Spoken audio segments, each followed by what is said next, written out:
Hello friends, welcome to my channel. मैं सचिन अग्रवाल, आपका math teacher. आज मैं सॉल्व करने वाला हूं क्लास 7 की मैथ का चैप्टर नंबर 1। वो क्या है? Chapter number 1, integers. आप सभी ने एनसीईआरटी बुक परचेस कर ली होगी, और जिन्होंने नहीं भी की होगी और अगर अभी लेट भी होगा तो मैं यहां पे सॉल्व करूंगा लेटेस्ट एडिशन। और अगर जिनके पास भी ओल्ड एडिशन की बुक होगी तो कोई दिक्कत नहीं है, आपके सारे क्वेश्चन मैच करेंगे न्यू एडिशन की बुक में। और न्यू एडिशन की जो एनसीईआरटी की बुक अभी जो आई है 2024 की, उसमें आपके ओल्ड एडिशन के कंपेयर में बहुत सारे क्वेश्चंस, यानी कि आपके कोर्स बहुत कम कर दिए गए हैं और क्वेश्चन भी बहुत कम कर दिए गए हैं। तो ये आप लोगों के लिए बहुत अच्छी बात है, क्लास 7 के बच्चों के लिए, क्लास 7 स्टूडेंट्स के लिए। तो हम आज सॉल्व करेंगे chapter 1 integers, NCERT book latest edition 2024, जहां पर मैंने कुछ प्रॉपर्टी आपको दिख रही होगी, बोर्ड पे लिख रखी है। तो उससे पहले मैं सभी स्टूडेंट से कहना चाहूंगा, क्लास 7 के सभी स्टूडेंट से, कि आप इंटीजर्स से फेमिलियर होंगे, आप इंटीजर्स जानते होंगे। क्लास 6 का चैप्टर था इंटीजर्स, वो आपने पढ़ा होगा।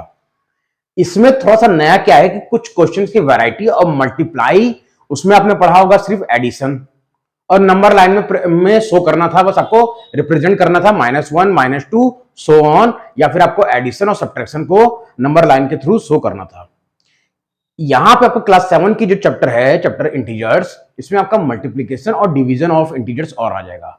तो उसके लिए आपको प्रॉपर्टी जानना बहुत जरूरी है। तो देखिए, आज प्रॉपर्टी पहले डिस्कस करते हैं, इंट्रोडक्शन, फिर मैं सॉल्व करूंगा एनसीईआरटी एक्सरसाइज 1.1। तो देखिए, सम इंपॉर्टेंट प्रॉपर्टी में मैंने 6 प्रॉपर्टी लिख रखी है। क्या है वो 6 property? Closure property, commutative property, associative property, distributive property, additive identity और मल्टीप्लिकेटिव आइडेंटिटी। सभी बच्चे ये नाम से फैमिलियर होंगे, क्लास 6 में भी पढ़ा होगा। जो नहीं भी जानते होंगे तो मैं उनको रिकॉल करा दे रहा हूं। जो फर्स्ट प्रॉपर्टी है क्लोजर प्रॉपर्टी, वो क्या कहती है? प्रॉपर्टी कि एडिशन ऑफ टू इंटीजर्स, मैंने क्या कहा? Addition of two integers give also integers. Example के थ्रू समझते हैं। यानी एडिशन ऑफ टू इंटीजर्स, यानी कि मैं ले लेता हूं एक इंटीजर्स -2 और एक ले लेता हूं +3। अब इन दोनों को अगर आप सॉल्व करेंगे तो रिजल्ट क्या मिलेगा? 3 - 2 1। और आप सभी जानते हैं कि प्लस माइनस माइनस होता है, 3 - 2 1 होगा, और जो ग्रेटर होता है उसी का साइन आपका लगता है, और ग्रेटर 3 है और उसका साइन क्या है? प्लस, तो +1। तो ये भी इंटीजर्स है, ये भी इंटीजर्स है, और ये भी इंटीजर्स है, सभी जानते हैं। तो यानी कि क्लोजर प्रॉपर्टी क्या कहती है कि एडिशन ऑफ टू इंटीजर्स क्या रिजल्ट देगा? Also give integers. इसी तरह इसी में एक और रिजल्ट है, सब्ट्रैक्शन ऑफ टू इंटीजर्स। मान लेता हूं कि मैं एक इंटीजर्स लेता हूं -5, और दोनों को आपको माइनस करना है, क्योंकि मैंने क्या कहा? एडिशन की मैंने बता दी। अब सब्ट्रैक्शन ऑफ क्लोजर प्रॉपर्टी, और इसमें आपको क्या ध्यान देना है कि subtraction of two integers result also give integers. देख लेते हैं, चेक कर लेते हैं। देखिए, -5 माइनस माइनस +7 इक्वल टू, अब माइनस प्लस क्या होता है? अगेन माइनस, और 7 - 5 2। अगेन पॉजिटिव आएगा कि पॉजिटिव साइन, पॉजिटिव डिजिट बड़ी है और उसका साइन प्लस है। तो ये भी आपको समझ में आ गया होगा कि क्लोजर प्रॉपर्टी क्या कहती है कि addition of two integers result give always integers, और subtraction of two integers always give integers. ये था आपका क्लोजर प्रॉपर्टी। अब देखिए, जो नेक्स्ट प्रॉपर्टी है कम्यूटेटिव प्रॉपर्टी, इसमें एक आपको जनरल फॉर्मूला जरूर याद रखना है। बहुत से बच्चे, जब मैं ये लिखता हूं a + b = b + a, तो उन्हें ये चीज नहीं समझ में आती कि सर आपने ये क्या लिखा है, a + b b + c क्या है। इसको आप याद बोल सकते हैं कि general formula of commutative property, एक जनरल फॉर्मूला है। और यहां a और b क्या है? a and b are integers. यहां ए और बी आपका इंटीजर्स है। तो एग्जांपल लेते हैं और फिर समझते हैं। लेट ए = 5 और b = -3। अब कम्यूटेटिव प्रॉपर्टी के अकॉर्डिंग आप एक ही चीज को दो वे से लिख सकते हैं। एक ही क्वेश्चन को दो वे से ले सकते हैं क्या, a प्लस बी यानी कि 5 प्लस -3 इक्वल टू, फिर b लिखना है तो -3 प्लस 5, और दोनों का रिजल्ट आपका सेम आएगा। यहां पे भी 5 - 3 2 आएगा, यहां भी 5 - 3 2 आएगा। तो ये है कम्यूटेटिव प्रॉपर्टी कि क्या a plus B equal to B plus A. और ये मैंने एक एग्जांपल के थ्रू आपको समझा दिया कि a और b क्या है, इंटीजर से और कुछ नहीं है। तो मैं चाहूंगा कि कम्यूटेटिव प्रॉपर्टी याद करने का सबसे अच्छा ट्रिक है कि आप ये याद कर लीजिए बस,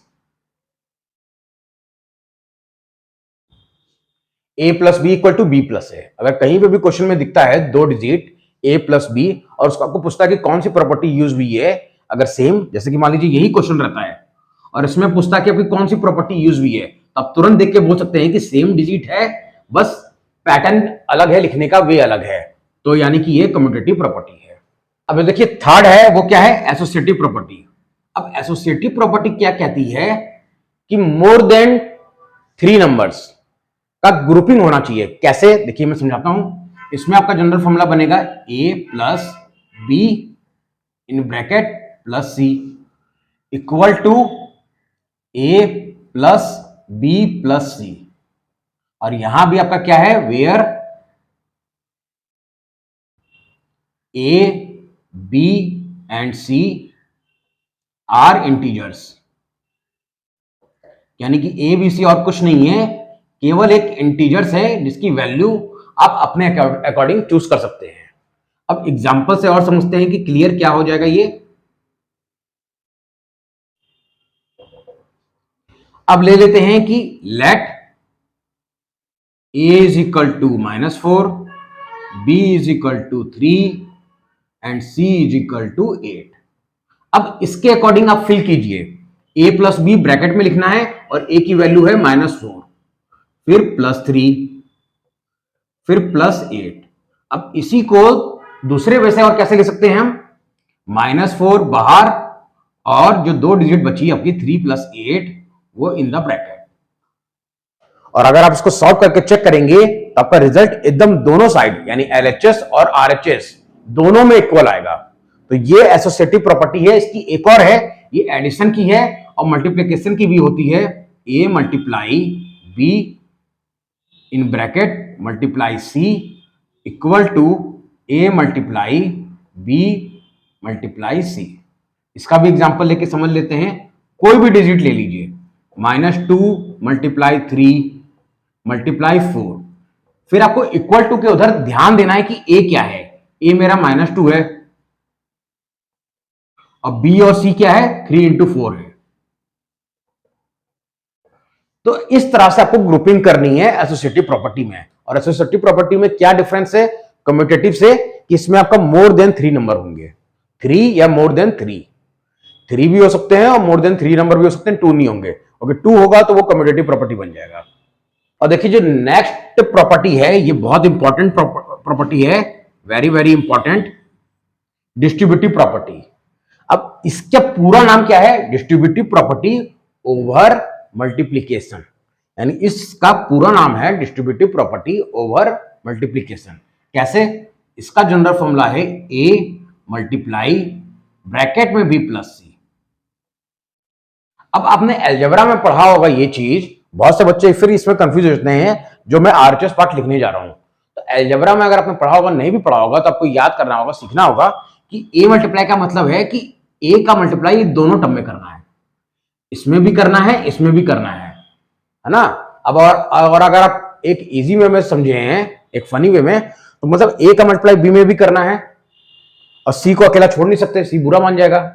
तो c में भी a का मल्टीप्लाई करना है। कैसे, ऐसे a मल्टीप्लाई b, फिर बीच में क्या साइन है, प्लस, फिर अगेन a मल्टीप्लाई c। ये डिस्ट्रीब्यूटिव प्रॉपर्टी है। अब एग्जांपल के थ्रू और समझते हैं। Let a is equal to -4, b is equal to -2, c is equal to 6। ये मैंने अपने मन से 3 इंटीजर्स ले लिए। अब आप यहां पे पुट कीजिए, ए क्या है आपका -4 मल्टीप्लाई बी क्या है -2 और सी +6। अब आपको सेम यहां पे फिल करना है, तो -4 मल्टीप्लाई -2 फिर प्लस अगेन -4 मल्टीप्लाई 6। ये आपका डिस्ट्रीब्यूटिव प्रॉपर्टी है। और डिस्ट्रीब्यूटिव प्रॉपर्टी को आइडेंटिफाई करने का क्या ट्रिक है कि कुछ इस तरह का फॉर्म आएगा आपका। देखिए, या तो ये, यानी कि कुछ मैं आपको देखिए एक हिंट देता हूं, 236 मल्टीप्लाई 99 प्लस 236 मल्टीप्लाई 1। जैसे आपको ये फॉर्म दिखे, यानी कि एक ही डिजिट दो बार, एक ही डिजिट दो बार, तो इसका मतलब ये क्या रिप्रेजेंट कर रहा है हमारा ए, क्योंकि ए भी कितना है 2 टाइम्स है, प्लस से पहले भी है और प्लस के बाद भी है। तो यानी कि ये कौन सी प्रॉपर्टी शो करेगा, डिस्ट्रीब्यूटिव प्रॉपर्टी। अब देखिए जो नेक्स्ट प्रॉपर्टी है एडिटिव आइडेंटिटी, ये सबसे इजी प्रॉपर्टी है, जो आप अगर मैं बताऊंगा तो आप बोलेंगे सर ये तो हमें पता ही था, तो इसमें ये क्यों ऐड किया गया है। बस इसका नाम कर दिया गया है कि एडिटिव आइडेंटिटी। और एडिटिव आइडेंटिटी का मतलब क्या है कि किसी भी इंटीजर्स में, अभी हम फिफ्थ वन डिस्कस कर रहे हैं, किसी भी इंटीजर्स में अगर आप 1 ऐड करते हैं, किसी भी इंटीजर्स में, सॉरी, किसी भी इंटीजर्स में अगर आप 0 ऐड करते हैं, किसी भी इंटीजर्स में मान लेते हैं -5 में अगर हम 0 ऐड करते हैं, तो नंबर क्या मिलेगा, नंबर इटसेल्फ, जो कि ये -5 आया है। दूसरे एग्जांपल से समझते हैं, 2 + 0 अगेन 2, -8 + 0 अगेन -8, 99 -99 + 0 अगेन -99। यानी कि हमेशा 0 में जब भी कोई चीज ऐड करेंगे तो नंबर इटसेल्फ मिलेगा कि यही जो नंबर हम ऐड कर रहे हैं उसमें 0 के साथ। ये सभी जानते हैं आप। बस इस प्रॉपर्टी का नाम क्या है, एडिटिव आइडेंटिटी। लास्ट वन जो है क्या है, मल्टीप्लिकेटिव आइडेंटिटी। क्या क्या है, देखिए नाम से ही लग रहा है कि मल्टीप्लाई है, तो यानी कि ये प्रॉपर्टी बोलती है कि आप किसी भी इंटीजर्स में अगर 1 मल्टीप्लाई करते हैं, किसी भी इंटीजर्स में मान लेते हैं -5 और 1 मल्टीप्लाई करते हैं, तो हमेशा नंबर इटसेल्फ ही आएगा जो नंबर आप 1 से मल्टीप्लाई कर रहे हैं। -6 मल्टीप्लाई 1 अगेन -6, 8 मल्टीप्लाई 1 = 8, क्योंकि ये सब सभी क्या है, -5 -6 और 8 इंटीजर्स हैं, ये सभी जानते हैं आप। तो ये ओवरऑल था क्या, सम इंपॉर्टेंट प्रॉपर्टीज जो डिस्कस किए हमने। और इन दोनों में बहुत कंफ्यूज होते हैं बच्चे, तो ये आप याद कर लीजिए। एडिटिव का मतलब एडिशन, और एडिशन में आपको 0 वाली प्रॉपर्टी है कि 0 ऐड करने पर क्या आएगा, जो नंबर हम 0 के साथ ऐड कर रहे हैं वही नंबर मिलेगा। और मल्टीप्लिकेटिव में हमें 1 से मल्टीप्लाई करना है बस। और अब देखिए जो नेक्स्ट क्या है इसमें rule, some important sign rule. और ये भी आप लोग को आता होगा, एक बार मैं और रिवीजन और रिकॉल करा दे रहा हूं क्या है इसका। फॉर एडिशन एंड सब्ट्रैक्शन के लिए अलग रूल है, और फॉर मल्टीप्लिकेशन एंड डिवीजन के लिए अलग रूल है। क्या है वो रूल, हम सभी जानते हैं कि प्लस प्लस प्लस होता है, और यानी कि सेम पोल, जैसे कि आपने मैग्नेट चैप्टर में पढ़ा होगा कि सेम पोल क्या करते हैं, रिपेल करते हैं। तो यहां पे प्लस प्लस क्या होगा, प्लस, और माइनस माइनस भी प्लस होगा। और अगर अपोजिट पोल होंगे तो आपका आंसर आएगा माइनस, यानी plus minus minus, minus plus minus. ये तो प्रोसेस हो गया। कैसे प्रोसेस, ये मैंने प्रोसेस क्यों लिखा है, जैसे कि मान लीजिए कि -8 + 3 है, तो पहले अकॉर्डिंग टू दिस आप क्या पढ़ेंगे कि माइनस प्लस क्या होता है, और माइनस प्लस क्या होता है, माइनस। तो प्रोसेस तो माइनस हो गया, लेकिन हमें आंसर में साइन क्या लगाना है वो आप जानते हैं। But at the end we put the sign which has greater in number. तो हम पहले तो प्रोसेस करेंगे कि माइनस प्लस होता क्या है, माइनस, और 8 - 3 5।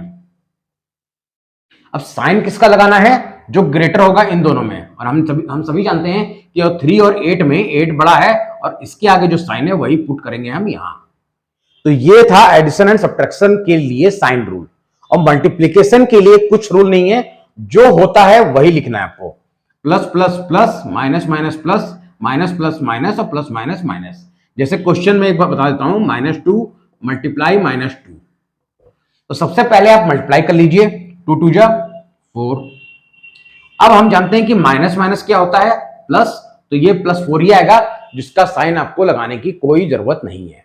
अगर यही क्वेश्चन ऐसे होता है 10 मल्टीप्लाई -5, तो पहले तो आपको मल्टीप्लाई करना है, 10 5 जा 50, और फिर साइन रूल देखना है कि प्लस माइनस क्या होता है, प्लस माइनस माइनस होता है।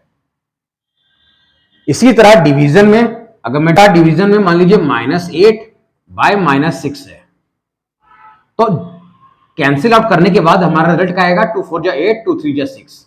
इसको रिड्यूस करेंगे, और माइनस माइनस क्या होता है, प्लस, तो साइन यहां पे प्लस आ जाएगा। सेम इसी तरह दूसरा एग्जांपल लेते हैं, -2/5,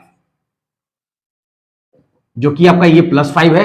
अब आपको आंसर लिखना है पहले 2/5, और माइनस प्लस क्या होता है, माइनस, तो -2/5।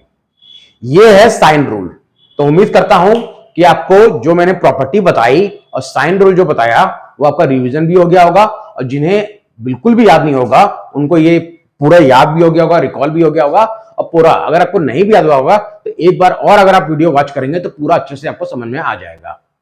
और अगर वीडियो अच्छी लग रही हो तो चैनल को सब्सक्राइब जरूर कर लीजिए, लाइक और शेयर जरूर कर लीजिए, नोटिफिकेशन बेल को तो 100% ऑन कर लीजिए, ताकि मैं जब भी वीडियो अपलोड करूं उसका नोटिफिकेशन आपको सबसे पहले मिल जाए। और मैं अपने सभी व्यूअर से, जो भी देख रहे हैं मेरा वीडियो, एक बात और कहना चाहूंगा कि देखिए, वीडियो बनाने में बहुत मेहनत लगती है। अब मेरा ये मोटिव है कि जो वीक बच्चे हैं, स्ट्रांग है वो तो कॉन्सेप्ट समझ लेंगे भाई कहीं ना कहीं से, लेकिन जो वीक बच्चे हैं, जो मैथ्स में थोड़ा सा डर लगता है, उनको पूरा बेसिक से समझाऊं कि उनका पूरा कॉन्सेप्ट एकदम अच्छे से समझ में आ जाए। तो मैं उनसे यही रिक्वेस्ट करूंगा कि आप मुझे कमेंट में कुछ भी रिप्लाई जरूर कीजिए कि आपको वीडियो का कौन सा पार्ट अच्छा लगा, है ना, और कौन सा पार्ट नहीं अच्छा लगा। तो नेक्स्ट टाइम मैं उसमें इंप्रूवमेंट लेके आऊंगा और उसी टाइप की वीडियो बनाऊंगा। तो ये सभी से रिक्वेस्ट है मेरी। अब बढ़ते हैं हम आगे, एक्सरसाइज 1.1 एनसीईआरटी बुक। मिलते हैं नेक्स्ट वीडियो में, तब तक के लिए थैंक यू सो मच।